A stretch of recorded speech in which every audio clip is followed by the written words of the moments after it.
Okay, it is Saturday morning at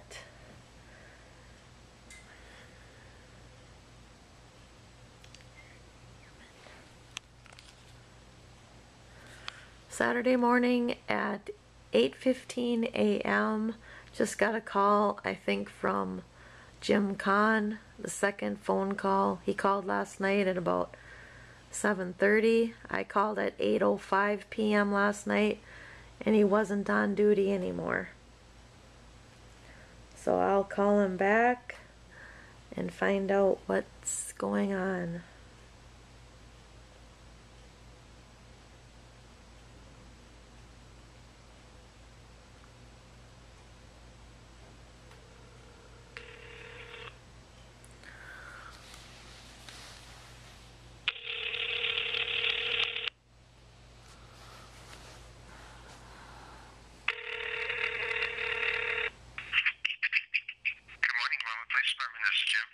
Hi, Jim. This is Kathy. Did you just... Hey, I just tried to call you. Are you up for the day? Yep. Okay. I did talk to Julie last night, and I actually talked to her face-to-face at her residence. She said that she did go to school that morning, but that her route would have been on Highway 28 or 29. She goes out to County Road 21. I'm not sure why. I think dropping one of the kids off there or something for daycare. And then she goes back to school, but she uses the highway. She doesn't go on the back road. She said she would have been at school at about, sometime before 8 o'clock. So she's required to be there at 8 o'clock. And she is a para there. So she said, it must be misidentified. It wasn't me. Okay. So that's about as close as I can verify. I don't know any other way to do that. Yeah. Especially if, like they're a lone driver. But I remember you said there was like 3 different vehicles, or Neil had identified 3 different vehicles that were possible at the school. Yeah, and it was kind of strange because I couldn't find the other 2 that he was talking about anyway, so I don't know if they might have left or... But I think that, number one, it's a good possibility at that time, especially that they could have been going to school, or, ended up at the school. Yeah, and also beyond there's... that, it could be, any other of a number of possibilities too, Yeah, and that's what I was trying to say is, it was the most likelihood, and there's a lot of things that I ID'd about that car, and mostly I ID'd the people inside the car when I saw them. But anyways, like you said, there's a chance they didn't even go to the school. Right, yeah. And, whether someone goes to Starbucks, but what we could do, we could watch that area in the mornings, about 8:15. Actually, that would be, I'm working at 8 in the morning to 8 at night, kind of a shift now. So what I'll do is I'll keep it in mind, and then actually, we do kind of watch that, because, like those marks that it left, I went and looked at those marks, and you could still see them. Yeah. They're almost like little trenches. Yeah, they are. Yeah. Sometimes people do. My voice is just I got morning voice, I'm sorry. Sometimes people do use that as a shortcut route, just like you had mentioned, and they do kind of get a little wild back there. And actually, we've had reports of somebody coming back that way in the afternoon, which we suspect are school kids, coming around that corner at too high rate of speed. And actually, the city guys reported that to us. So on a couple of different occasions, I sat there, and then a lot of times our presence just kind of cools things down too. But yeah, Neil said it just happened yesterday on his way back. My voice is doing that too. Yeah, it's contagious, isn't it? On the way back, he went that way, and it was the opposite directions. But he said a little gray car took that little cut off and just about hit him too. Yeah. So. And I look at that little cutoff too, and we don't, I can ask Dale, the chief here, no one said that they can't use it, but it isn't like the routed road back there.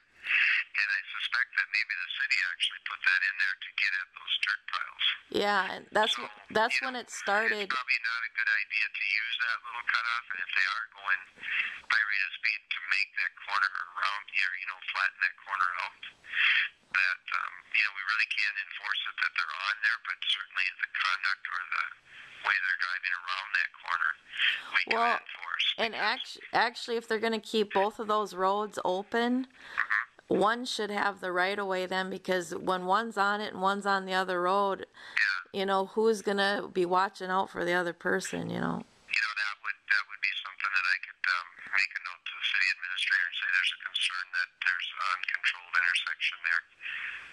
And I can't guarantee they'll do anything other than maybe, barricade it off, or like you say, there should be a stop sign there or something we can enforce. Well, and a lot of times, I've noticed on that road, because you can tell the other road is a lot more washboardy, and that one actually looks a lot smoother. So I can see people wanting to take that one just because there's no ruts and stuff on it. You know what would be a solution to that is put a speed bump in there. Yeah. Then they wouldn't take it. That's a good idea. Yeah. But that, and that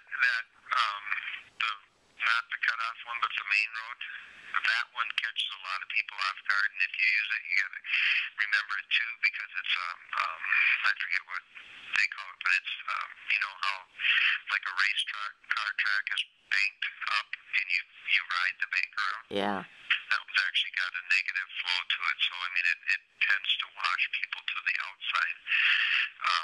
But that would be a real high speed situation. But as far as this gal is concerned, she's got she said you can even check my time clock if you wanted to, but I would have been there way ahead of that time anyway. So and those cars all look the same on dusty gravelly roads and stuff. Well, and that's why I wanted John Olson to just ask her. He said he couldn't talk to her at all. He couldn't ask her any questions or nothing, because I thought if she got there on time, it wasn't her, Yeah. But he said they had to go that far. But he said that he couldn't talk to her for some reason. So. Well, you certainly, I don't know where he gets that from, because you can, because that's an inquiry. If she said, I'm not going to talk to you, that'd be a different thing. Then you got to kind of say, well, but she was pretty open. She says, geez, I was in school on Tuesday, and I worked there, but I have to be there by 8 o'clock, and I'm sure I was there at least by 8, and normally I'm there well ahead of that. Oh. I said, well, I think we're looking at, you told me 8:15, I believe. Is that right, Kathy? Yep, it would have been after, because it was after I dropped Elizabeth off school. Right. And so that would that would be real easy to verify. I wouldn't even press that issue, because I'm thinking she's pretty conscientious about being there, and she knows that we could verify it anyway. But so where's Highway 21? County Road 21? Yeah. She pointed to the east. I wonder if that isn't the road that goes by Shopko. Oh. So she goes the other way, drops kids off, then it doesn't even make sense for her to jog north and then come back around if she's simply going to school. I said, yeah, and she said, and besides that, I'm at work by at least 8, and I'm there usually well before that, because I prep and stuff, so. Yeah. Well. She looked, like, kind of like, they're telling the truth. Yeah. And just, boy, it just wasn't me, and that, then gave me ways that I can't verify it, so. Yeah. Well, that's good to find out. Yeah.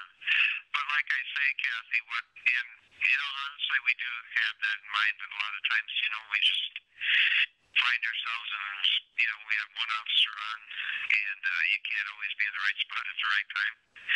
But we can certainly put more eyes on that road and watch it. I mean, when I was a trooper back in the day, I remember 2 cars were actually throwing rooster tails of dirt coming around the last curve up by the fairgrounds, and they were going to school that morning. So, I mean, we know it can happen down there.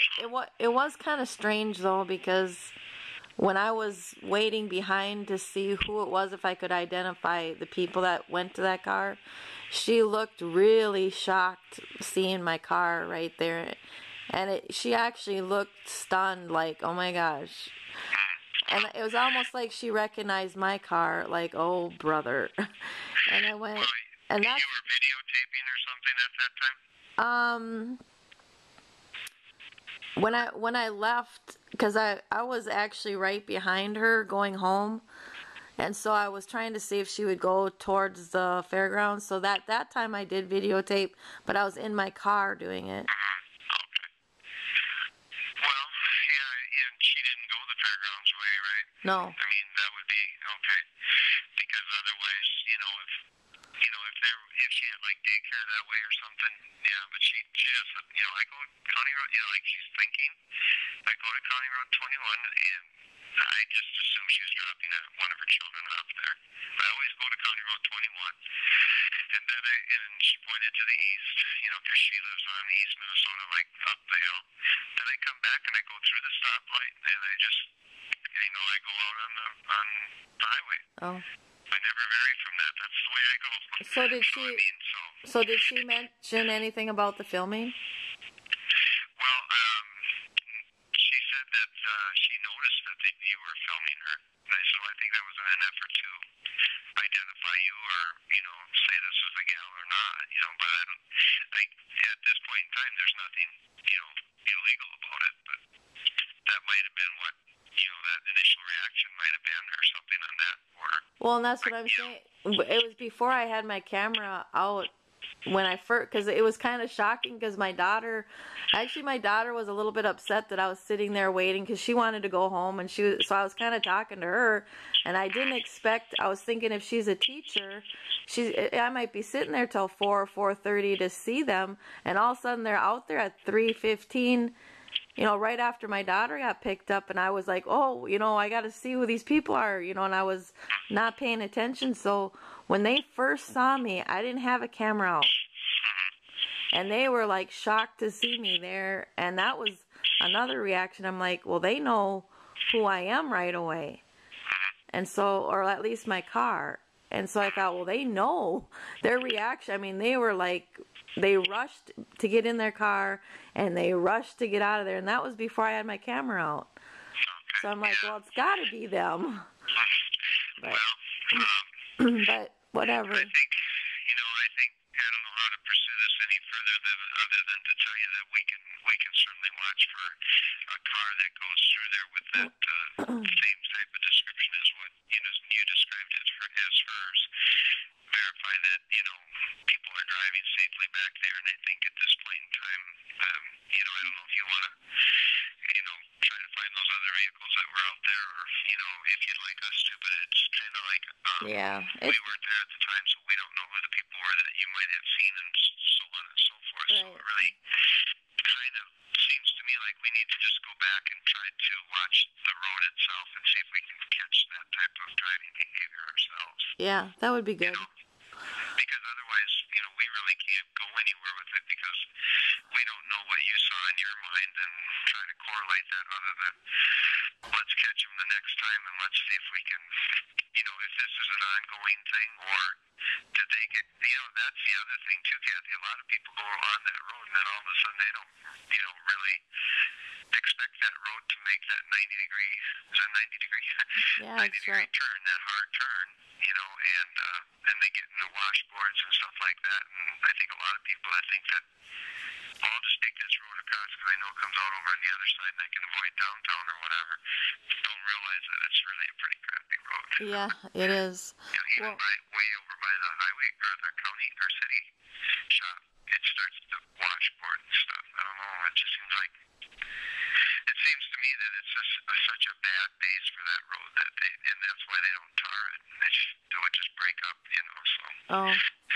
But, well, and I did. That it's not her, reading her reaction and knowing her schedule now, I think that would be probably the best course, is to just see if we can monitor that and about that time, and see what's going on that road at that time, and maybe we can catch somebody doing that. But they probably got pretty scared that time, whoever it was.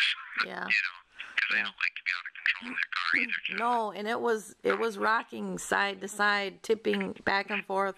So it was probably pretty scary for them. But you know, and I did know she, you know, from just going on my way home, I saw she went straight on East Minnesota when I turned left at the police station to go home.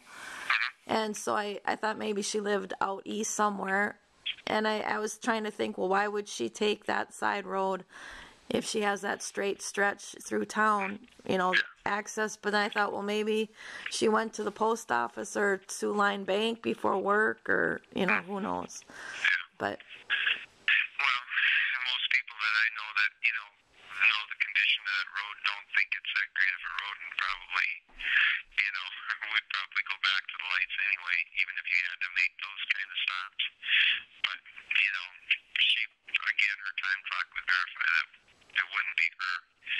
And, would that be really out of line at this point to just see and make sure she was in the time clock at that time? You know, from what my reaction when talking to her and saying, you know, I haven't been late, you know, you could check it, but then do you really take them to task on it?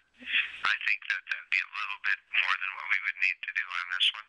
Okay. I would feel more comfortable putting my time in, and just because we know we have some after school activity like that we should just now, with this knowledge, know that we should be out there before school starts as well. You know what I mean? Yeah. And in an enforcement effort, try to see if we can see that ourselves. Well, I hope she wasn't too upset checking it out, but I talked to her last night, and then, you know, I said I would talk to you, and then I said after I talked to you, I would call her back just to, you know, let her know that it's nothing personal. It's just a matter of safety consciousness. You know, everybody's got kids going that way. well, yeah, and I just went to a funeral just a month ago of a 11-year-old friend, so I'm like, and I was, see, like when I first thought it was 2 kids in there, but she looks really young, especially with that short haircut, and so it really seemed like it was her, and then I was really upset thinking, well, if it's a mom doing that, and then you know, and, you know, I just thought, oh man, that would be bad to risk their own kids, you know. Right. Well, and then I asked her too, I said, are you the only one that drives the car? And yeah, I don't have any kids that are old enough to drive. They're all, you know, young, and they don't drive, so no one else drives the car. No, my husband has a pickup truck, and he goes the other way, and I have this car, but, you know, so, I mean, everything fits. Yeah, so. and did she say that she picks up does she have 2 kids that ride with her? You know, I think I don't know how many kids she has, but when I go by their house when I'm working or whatever, I always see a lot of kids there, so I don't know if, you know, friends are over or what, but I think her kids are younger. Because the two boys that get in with her are like teenagers, and I thought, well, maybe she's picking up somebody along the way, and that's why she's going more to the north of Glenwood. But you know, she had passengers that were, besides the car seat, which would fit the little one she's taking to daycare. There's 2 older ones that got in that car, like 2 older teens. So I thought, well, maybe she's picking up kids on her way to school, and they were running late, or. Yeah. But anyway. I think that we can eliminate her. I know we can eliminate her, but I think what we need to do is we need to, as a department here, watch the road and then make sure that you know, this isn't a real common occurrence back there. We can't watch every car that goes through there, but we can certainly make our presence felt. And I know we have done that for after school. Yeah. Because we sit up there by kind of where the city garage comes out there, and we sit back between kind of that area and watch, and then we run radar there. And then also, I know we have a bad area there we have notes up on North Lakeshore for the kids come off the highway, and then they run North Lakeshore, and they run it like a highway, but that's kind of the county's deal. Yeah. So, but, well, you know, anyways. The highway is the safest place to be. Yeah. You know, and these little offshoot roads can experience this, but we'll put some effort into enforcing that. If you wouldn't mind, just let her know that I've been through 2 really close friends getting killed in a car accident this summer. Yeah. And it's really on my mind, and it's really scary for me. And they're both young people. There was a mother that lost her life, and she has young children, and then this young 11-year-old just a month ago. So, and it was all unattentive, driving too fast. Yeah. That was the only reason it happened. Yeah, it does hit home then, doesn't it? Yeah. Okay. So anyways, just tell her it was really scary for me, and just want to make sure that, you know, everybody's safe and stuff. So. Okay, I'll convey that message, and I'll be talking to her probably in the next some hour or so. Okay, thanks a lot, Jim. I really appreciate all your help. Not a problem. Glad to do it. Okay. You have a good day. Okay? You too. Bye. Bye-bye.